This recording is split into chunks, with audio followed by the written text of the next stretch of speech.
What's going on, guys? We're back out here today, and today's the day we're going to get the engine swapped. Manny still has his D15B2. It's essentially stock. Just has a header on it and has a catback exhaust, the 10-Rye.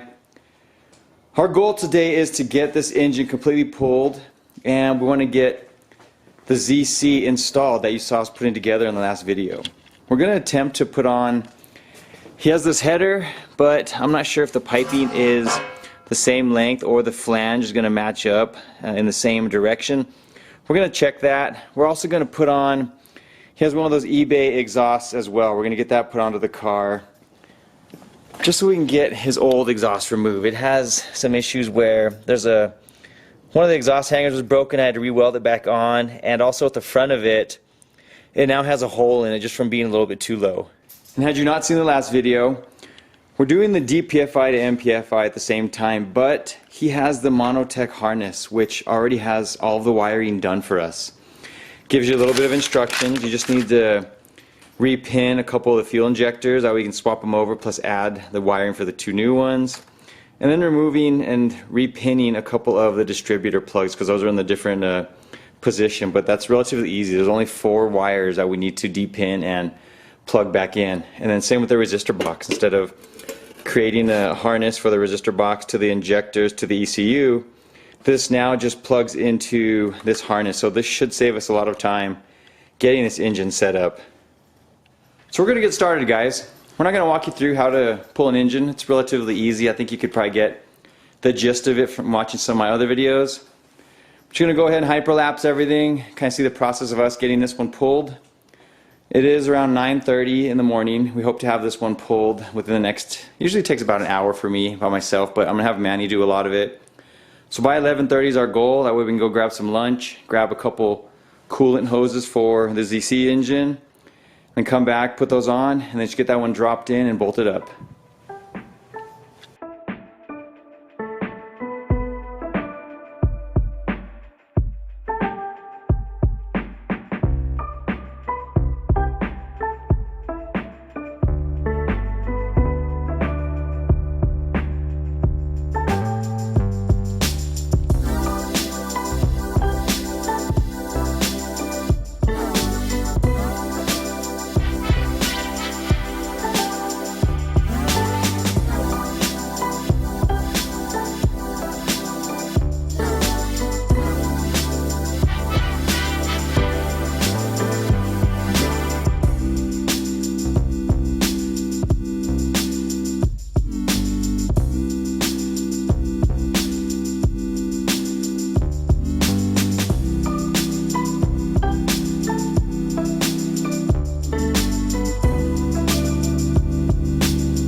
There it is, guys. We got it pulled out. It took us about an hour and a half. It was 9:37 when we started, and it was 10:56 once we finished getting it completely removed. Alright, now that we got that pulled, it was a lot easier being able to remove the engine with the wiring harness since he has that Monotech. So all we had to do was just disconnect everything, and it just came straight up. We didn't have any issues getting the motor pulled. So what we're going to do now, we're just going to change out all of the lines on the back of the engine. The coolant hose here, the heater hose. Same with the heater hoses from the firewall to the engine, and then any other coolant hoses on the back of this. These look like they've been changed before, but I don't know the age of them. So we're just going to change it while it's out because it's very easy to get to them. Then we're going to plug in the harness. We're going to have it ready to go. and drop the engine in with the harness similar to how we pulled this one out, because we'll just tuck it up onto it and it'll be a lot easier instead of trying to feed it to any of those plugs on the back of the engine, like the fan switch and the oil plug right there. The oil, I guess it's just a light for your dashboard, that oil sensor light. So we're gonna get started on that and then we'll get that engine dropped in. And real quick, Manny was telling me that under his dash, his heater doesn't work. So his blower motor under the dash has been removed. His heater core is still there, but he doesn't use it. Obviously he doesn't have heater, can't blow it. So we are actually just going to remove the valve for the heater controls and the rest of the tubing here. We were going to replace it. Well, I thought we were, but then he told me that. So what we're going to do with this hose, we're just going to loop it. We're going to run it off the thermostat housing and we're going to loop it right back to the entrance onto the bottom of the head. So we just make a small loop right here. That way we can eliminate all of those extra hoses inside the engine bay. Alright guys, and here we got everything completely finished up. Here's that looped hose we were talking about. Then the harness too. The harness fits perfectly. Really nice how it bolts up, well, connects up, I'm sorry, to every little point. You have the extra wiring here which plug into the shock tower wires, and then the extra harness itself, which we're going to de-pin 4 different wires at the ECU for the injectors. But it's really cool how it's very well built, put together well. It kind of just hides behind the engine. It's not a tucked harness, nor is it advertised as it, but it's now cleaned up really well, and then it has the wiring that goes to your resistor box already set up. So save you a lot of work if you decide you don't want to do the DPFI to MPFI wiring. Okay, we've got the motor set up on the engine hoist. One thing I want to share real quick, if you guys have never seen this before, these are urethane filled OEM mounts. I set these up about, I don't know, 3 weeks ago just so they could dry completely, and now they're solidified. Essentially what you're doing, you're filling the open spaces in between the mounts. So now you have more of a solid mount with less chance of the rubber tearing. And these aren't super hard. I've seen some of them that are really hard, but the urethane is actually relatively flexible still, but I think it'll still be a nice upgrade to these mounts. And these mounts were in pretty good shape to begin with. They weren't all torn and nasty. So I think it should just help extend the life of those.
And there we got the engine bolted up. All the mounts are set up.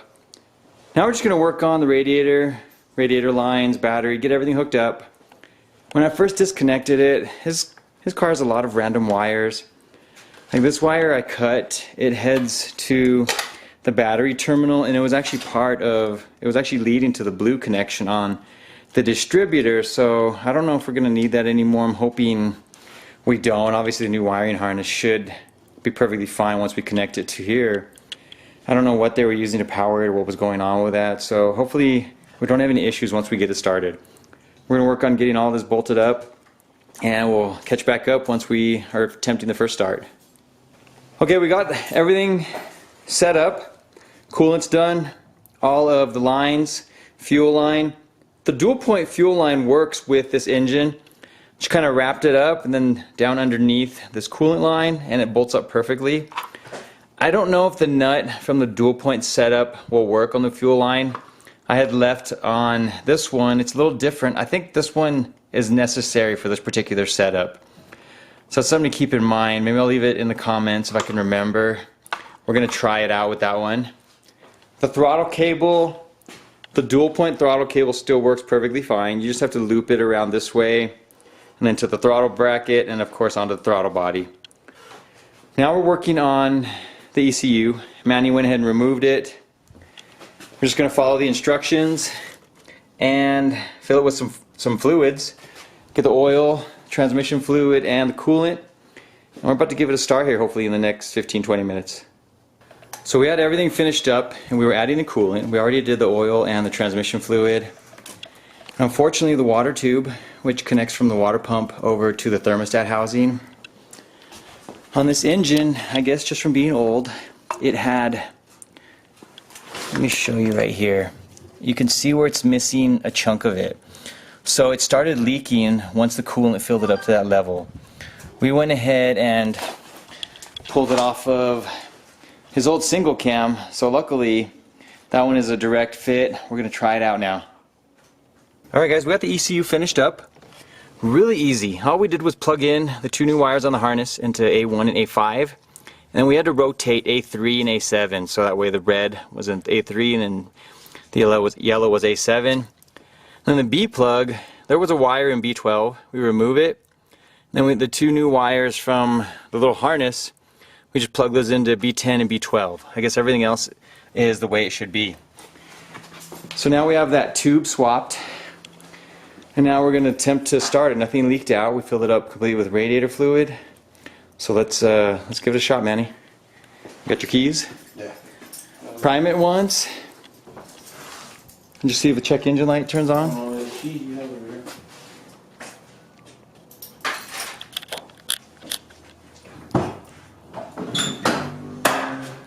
It might be loud with the exhaust not hooked up.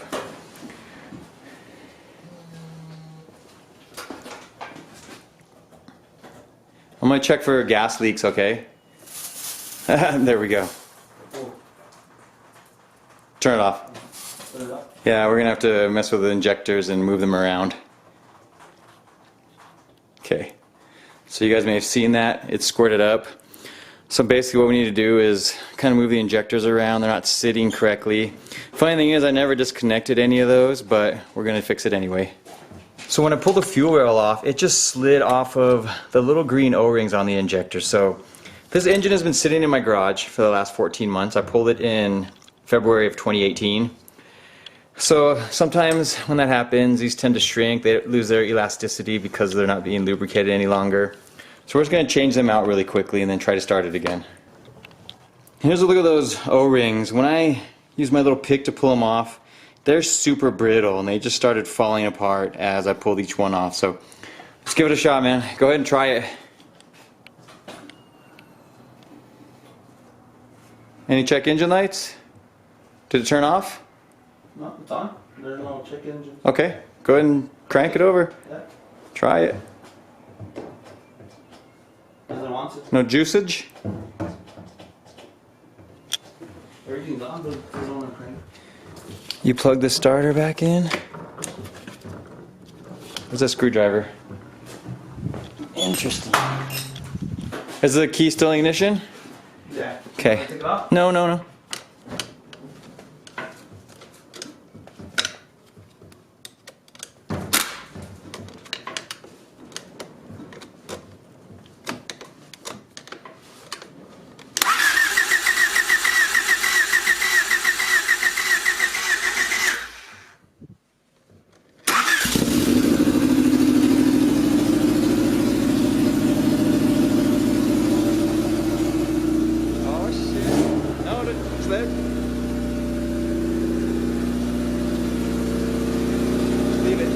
Leave it on, leave it on. We're gonna let it warm up.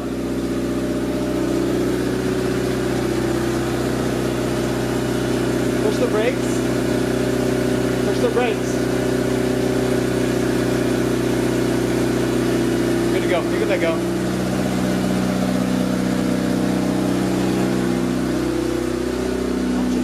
No check engine lights either, right? Perfect. Alright guys, so I'm not sure why it didn't start, but that's something we can look into and not a big deal. No want to check engine lights. We're going to let it idle up and let it warm up. Maybe we can check for any leaks. Then we'll get the tires, the wheels and tires put back on, and get the hood on, and we're going to go for a spin. Get back to you guys in one moment.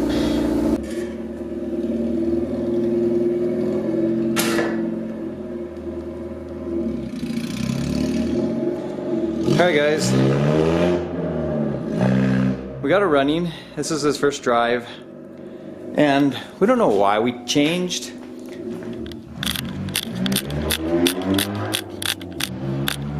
We changed the starter. For some reason it's not starting with the key in the ignition and then just cranking it. So we swapped the starter from the D15 to the ZC. Same issues. We tried a couple different things, checking the wiring. His car is a kind of a rat's nest to begin with. So some we're gonna leave for another day. He's gonna drive right now, and I'm gonna adjust the clutch cable when he gets back. And we'll see how it feels. And there's no check engine lights. As you can hear in the background, it's a little loud. The exhaust, the stock exhaust manifold that's on the ZC, it didn't bolt up to his exhaust that he has on there, that 10 Ryan, that test pipe. The orientation is a little bit different, so we weren't able to bolt it up. So he's going to get a new test pipe, one that has the telescopic flanges on it, so that way we can make sure it's correct. And then with that, he bought an eBay, one of those Spec D exhausts. We're going to put that on there also, and then get it set up. We'll probably take care of that in the next part of this video. I'm going to end this one here today, and that way you guys can get a look at it when we get the rest of the exhaust setup done and finished. Alright guys, so in the last clip you saw Manny driving around the neighborhood, just getting the swap running. It's about 2 weeks later. He's been driving it daily now, trying to put some miles on the clutch. He put some bottle caps on there with just some everyday tires, some daily driver tires, brand new. He's going to use those for his first track session just because he doesn't have the funds right now for some upgraded wheels and tires. And for his exhaust, he got that eBay setup on with a test pipe, and everything bolts up as it should. So we'll get some sound clips of that. You'll be able to hear it at the track in the next video. But it sounds like a typical eBay exhaust. It's kind of loud, still raspy. He's probably going to put a new muffler on it and a resonator to try to bring it down, but also keep the original shape. And Manny buttoned up everything under the hood, put on a short ram intake. We got the battery tie down on there. We weren't able to diagnose the no start issue for now, so he wired up a push start button on there, which works perfectly fine. When we get a chance, we'll go back in there and see if we can determine why it wasn't working with the ignition. Maybe it was just the ignition switch itself, but we haven't had a chance to mess with that yet. And that'll wrap it up, guys. He's got a couple hundred miles on there. We got about a week to go before we have the track session.